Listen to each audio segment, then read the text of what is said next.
can't leave home without Thank you it. for taking that. Okay. Well, thank you guys for joining us tonight. We're delighted to be here with Pat Kroth, who has this solo exhibition in these two bays. She and I started talking about this exhibition pre-COVID, about 4 years ago, I would say. And she had this idea for an installation, and I said, let's do it. So that's kind of how this started, and then it grew into this solo exhibition, and we're just really delighted that she worked so hard to get this up. It was a marathon, 2 days. Hard to believe that you did that all in 2 days, but she was so organized, and yeah, and then the other quilts. So anyway, I'm gonna turn the floor over to Pat, and she's gonna talk a bit about her quilts, and feel free to ask lots of questions. I'm sure she'll be happy to answer all of your questions. Thank you. Sure. Thanks. Well, thank you, Emily. I just want to say thank you to Melissa Rostad, director, and Pam and Linda, who were just really helpful volunteers, tying wire onto battens and all sorts of things this past week, and to Emily, senior curator, for just inviting me in the first place and getting me involved in this exhibit and giving me the opportunity to build this really fun installation, and for her tireless efforts answering my emails. And to Devin McElraith for, I think I did that pretty well. We can do take 2. To Devin for all her ladder climbing and hanging cable and keeping me entertained with some good music list and lots of good humor while we got everything up and straight and fairly level. So just thank you so much. Yes, this exhibit kind of got off the ground. Yeah, I think it was late 2018 when I first got into a conversation with Emily, and we thought we'd be looking at, I think, 2020, paired with another artist to do some installation work. And of course, life got in the way, and we had a worldwide pandemic and lots of fun things happening during that time, so we all went into our caves, and my cave consisted of getting lots of work done. Most of my work deals with recycled and repurposed materials. That is an adventure that I've been on for a number of years, but the pandemic really kind of pushed me in a little bit more accelerated direction. I had already started saving materials for this, the installation behind you, which is called Dangerous Passage, and you can interpret that in any way you like. But it is all the plastic packaging materials that crossed my threshold over the last 2+ years, really 3 years. So what that involved was, orange juice bottles, lettuce clamshells, lots of berry boxes. I had a daughter who sent me a whole box of 6-pack soda pack rings. Lots of bubble wrap came into my house because everything had to be packaged. So I really started thinking more and more about this abundance of stuff, single-use stuff that was coming into my house. And so the installation grew and grew and grew, and the amount of materials in my house grew and grew, much to the chagrin of my husband and my family. My house was a little bit like a clown car. You'd open the closet door and bags of stuff would come tumbling out. And I was pretty organized, but it got pretty out of control. They were in the rafters in the garage. They were in the spare bedroom. For Christmas, I had to move bags off into another closet so my kids could have a place to sleep for Christmas Eve. So it really became part of life. So last week, after the exhibit was finally installed, I felt really liberated because I actually took some recycled bottles and put them in the recycling bin. I was like, wow, this felt really cool. I wasn't like squirreling them away in a little box or something. So that was one aspect. So these pieces were kind of created in components, a very meditative kind of process ultimately, because I was cable tying them together bit by bit, in sections, knowing that I had to install this in sections. So I had to kind of methodically think about it. But as I was doing this, I started really thinking about the amount of stuff, and I'm just one person, one household. So I think there's lots of, lessons and directions we can go while we're thinking about this. Another aspect of it was that I had not created an installation ever this large, so I'm really grateful to the museum for allowing me to come and play. And it really was quite playful. Yes, I had to think about the engineering of it, but we strung aircraft cable, and I knew I could hang off of that, and hopefully it stays up for 3 months and you can all enjoy it without having a little calamity. But so that was a really good adventure for me. I created a nest made out of debris from a tornado that hit our house about 5, maybe a little bit longer, 6, 7 years ago.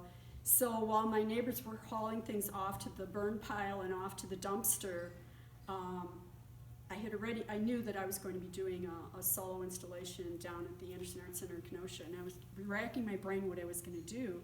Driving home one night, I went, oh my gosh, I should do something about the tornado. So I started dragging things to the back of my garage and stockpiling them for the winter.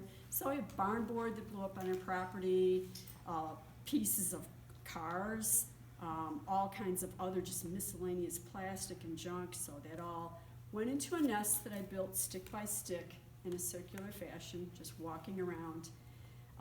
It was about 5.5 feet tall and about 14 feet wide, and there was a little gap so you could go inside. The title of the piece was The Nest, and because one of the first things I noticed that the birds had gone, and I realized their nests had all blown out of the tree.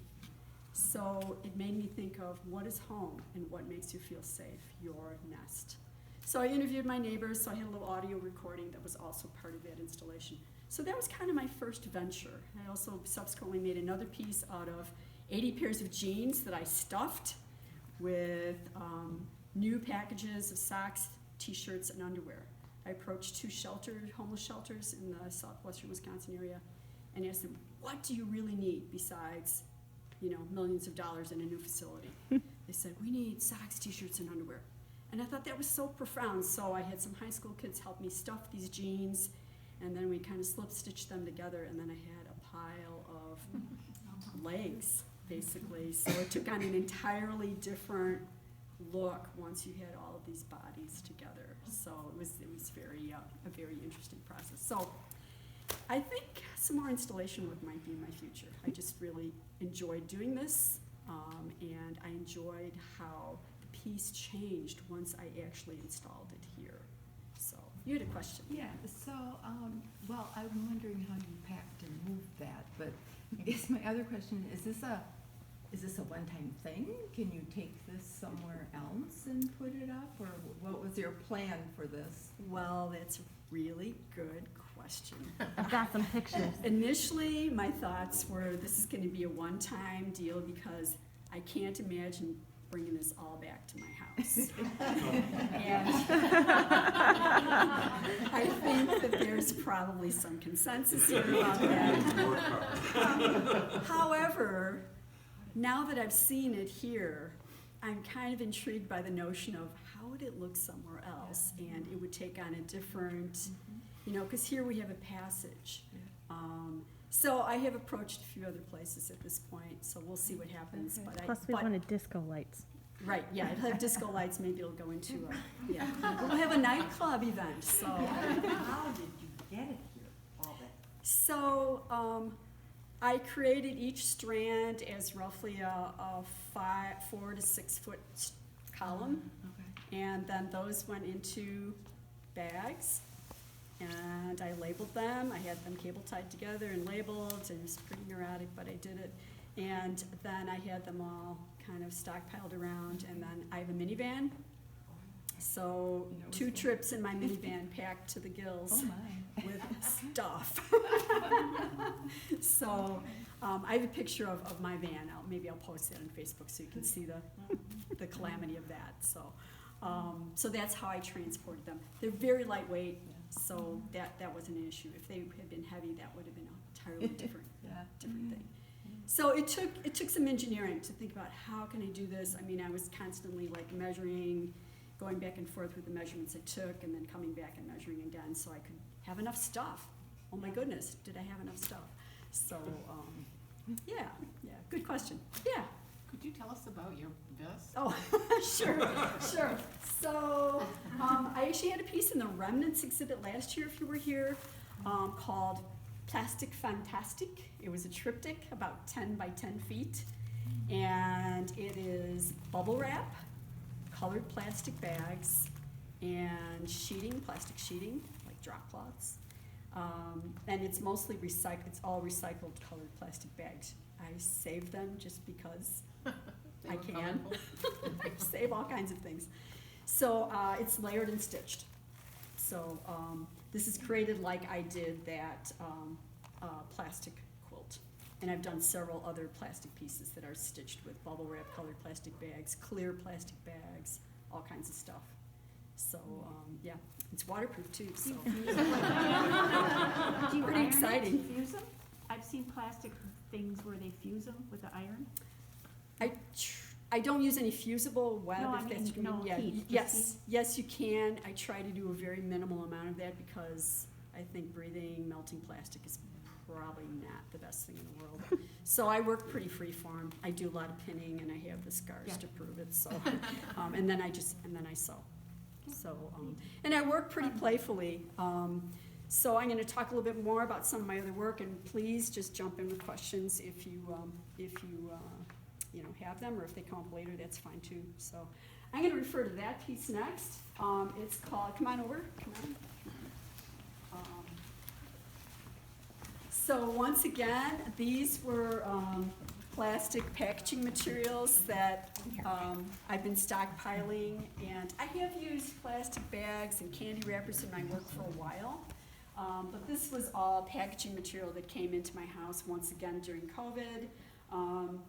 I knew I was going to do the exhibit in 2020. Well, that came and went. 2021 came and went. So then my stockpile of materials just grew. So I had more and more source material to work with. How exciting. It's kind of a visual diary of my life, really. So I'm a gardener. So we've got potting soil here and mulch bags. I have chickens, so you notice there's some chicken treat bags here, dried mealworms and things like that.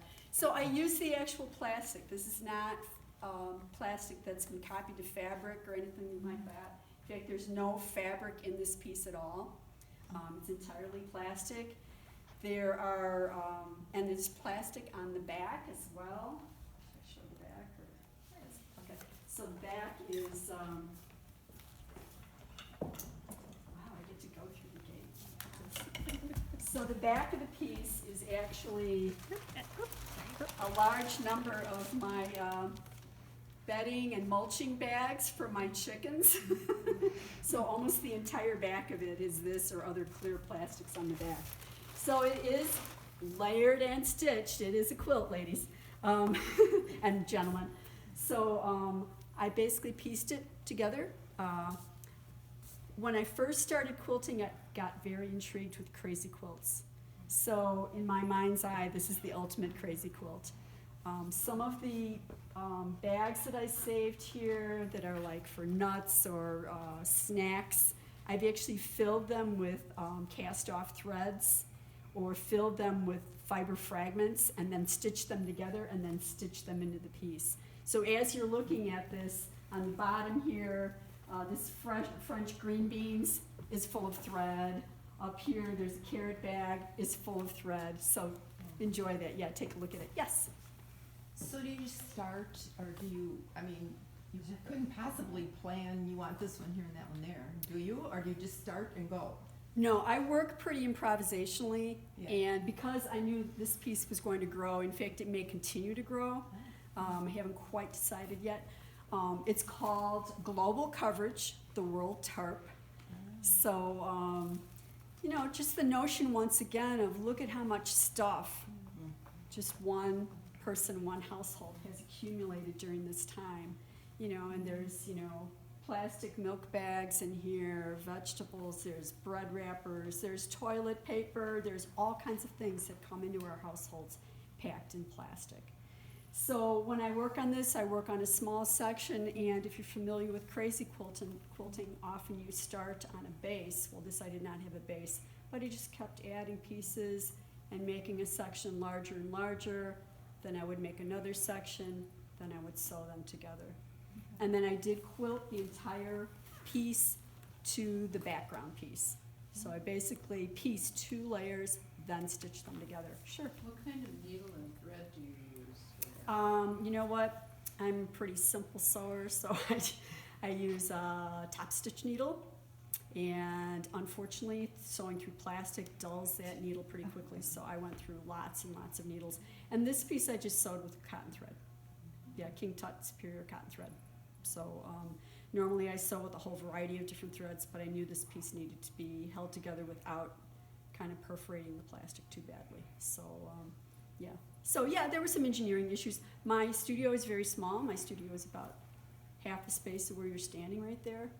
So this piece, I actually constructed part of it and then took it up to my living room upstairs, which was a slightly bigger floor area, and then rolled the edge and then just kept building onto it section by section. So I never saw the whole piece until Devin got the pipe up there and we rolled it down the wall. So it was kind of like, oh my goodness. So that's a big baby. So yeah. It looks like you have binding on it. Is that? I did bind it. I bound it with more, strips of plastic from, they're cut off from some of the straw bedding bags and straw bedding from my garden.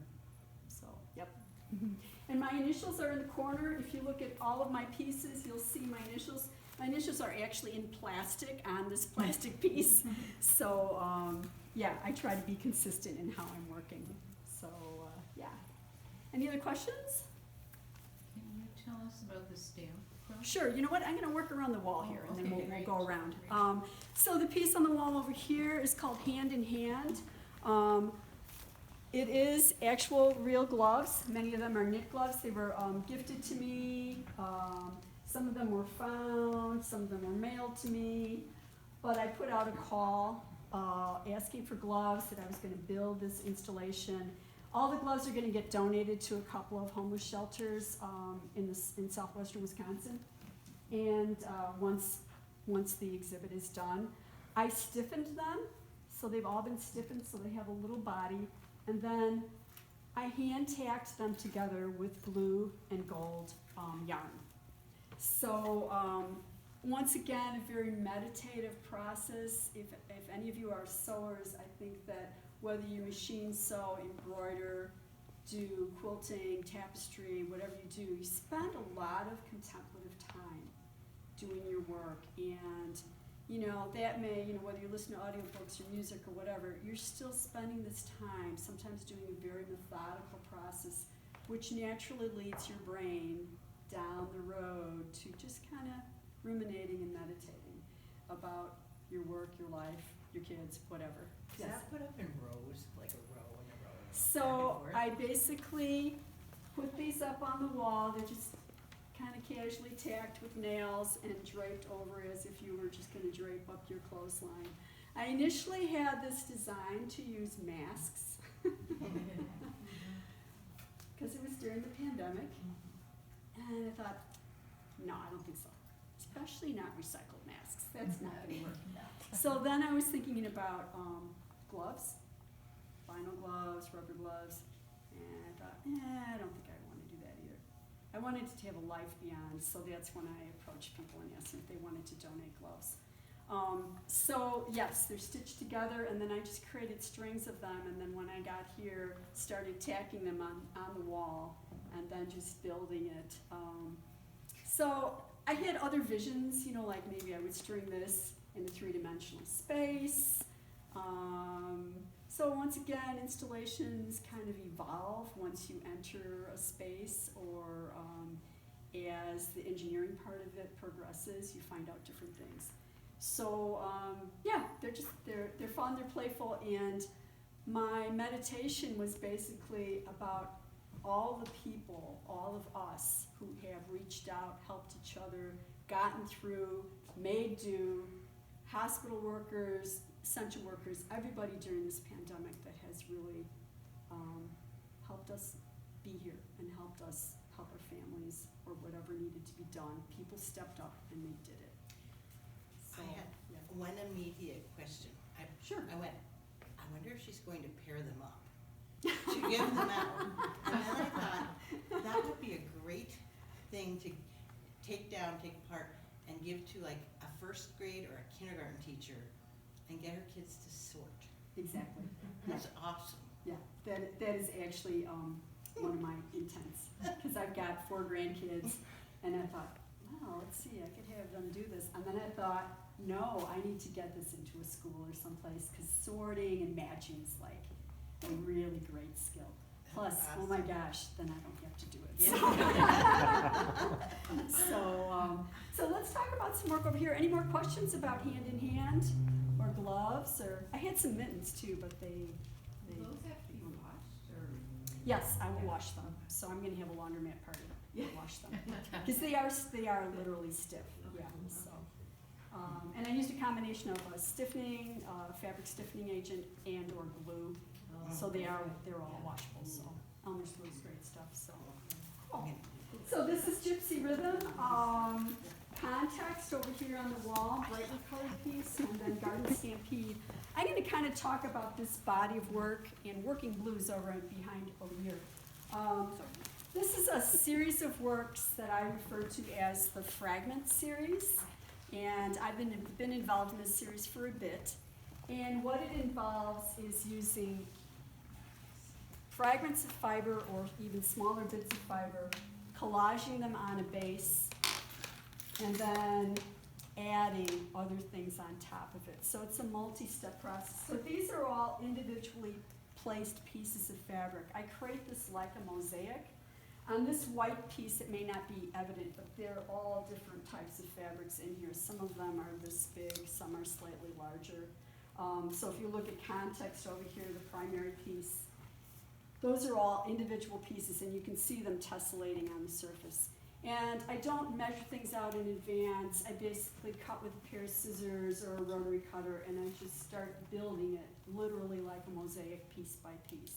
Once I have the whole surface covered, then I iron it in place with a hot iron, so it's fused to the back.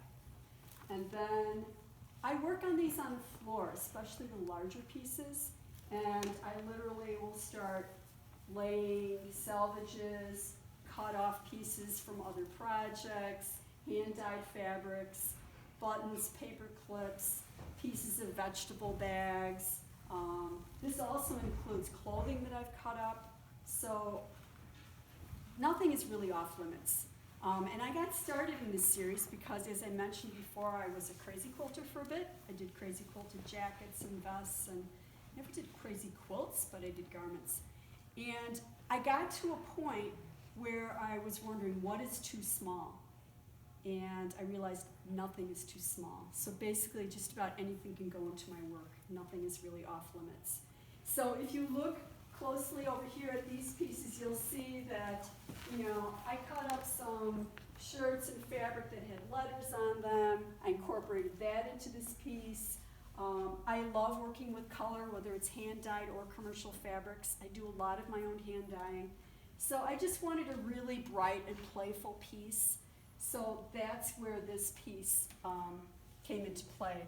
And I was working on this, and I was just like, it needs a little something.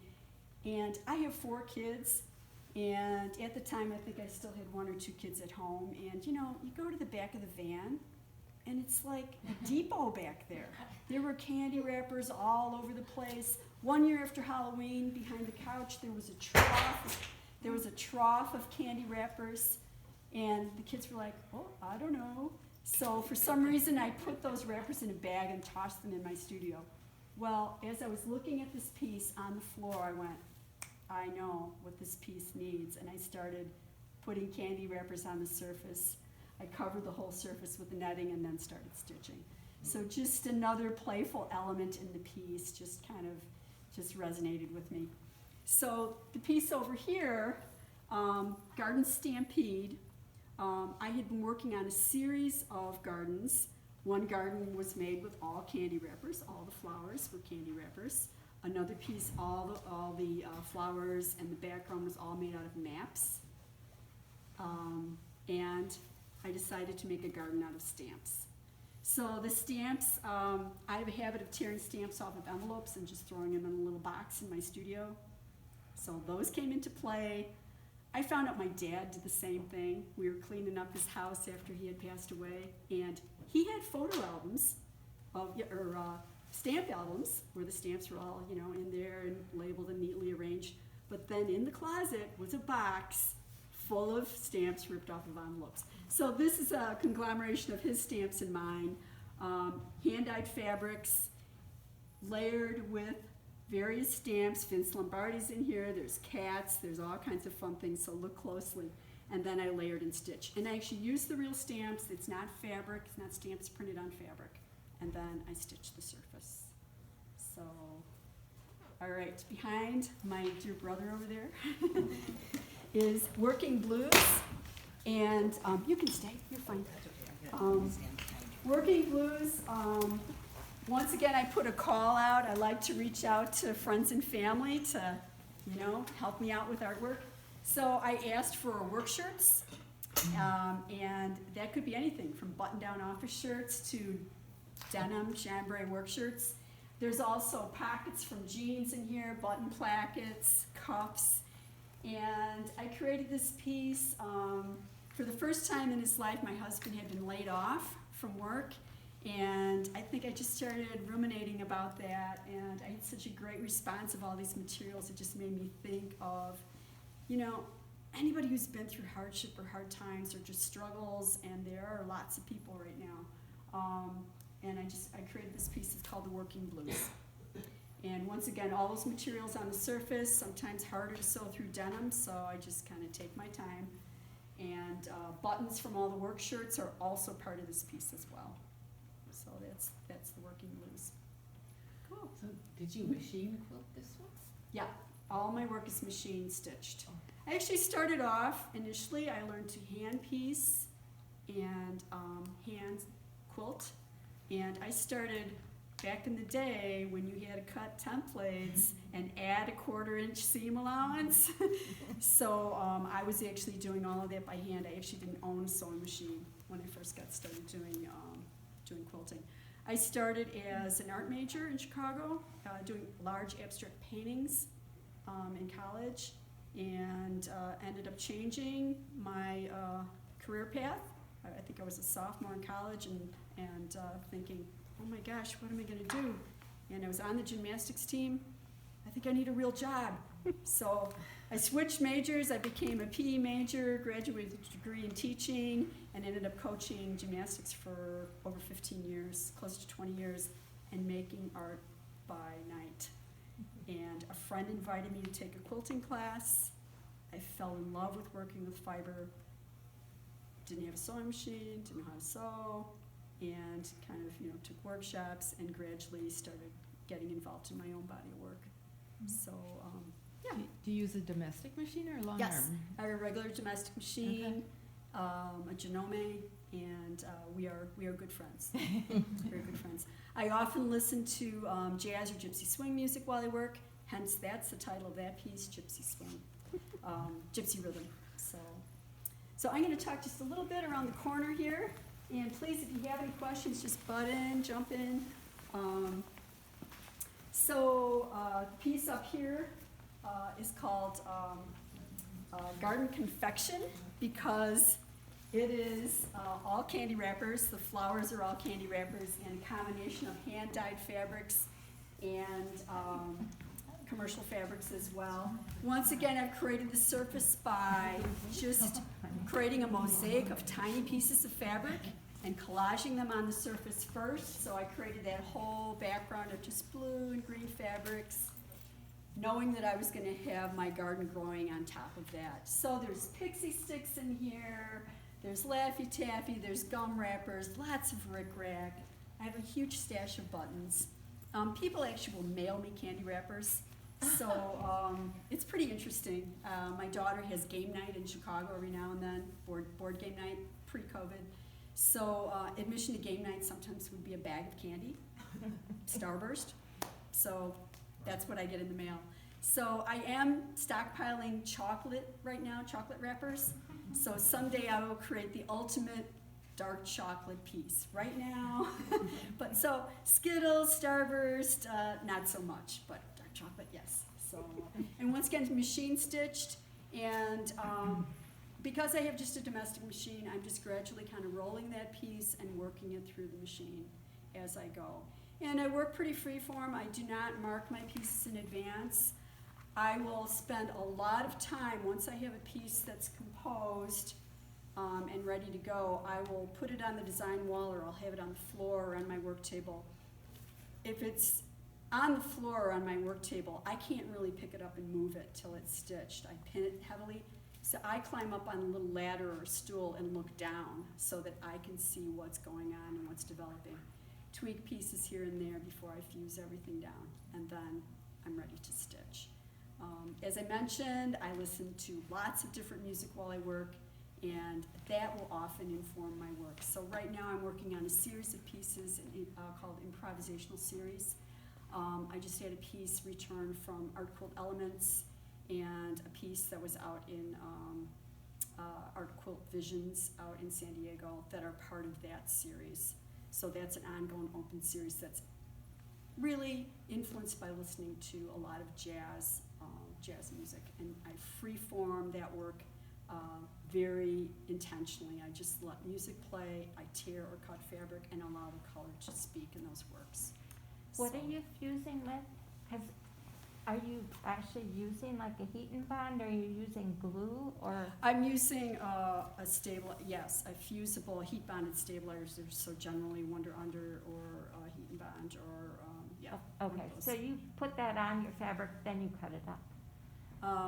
I work on a base fabric that's been fused, and then I build everything on top Okay. of that. So, Gotcha. yeah, so cool. And another candy wrapper piece called Too Sweet, that I just wanted to create a really vibrant, crazy, wild, bright piece. I mean, and if you look carefully at candy wrappers, they're mostly orange, yellow, or red. So that's where Too Sweet came from. And once again, if you look carefully in the corner, you will see my initials either embroidered on the piece, or in this case, they're cut out of Kit Kat bars and other candy wrappers. So great. Well, thank you so much. I mean, it's really been my pleasure to be able to share my work with you, and yeah, I'm just looking forward to us having more live events and being out and about. I will be at a number of art fairs this upcoming year, traveling around the Midwest primarily, and I will have work in the Northern Arts Competition up in Nicolay College in Rhinelander, and yeah, just busy working. So thank you so much for coming tonight, and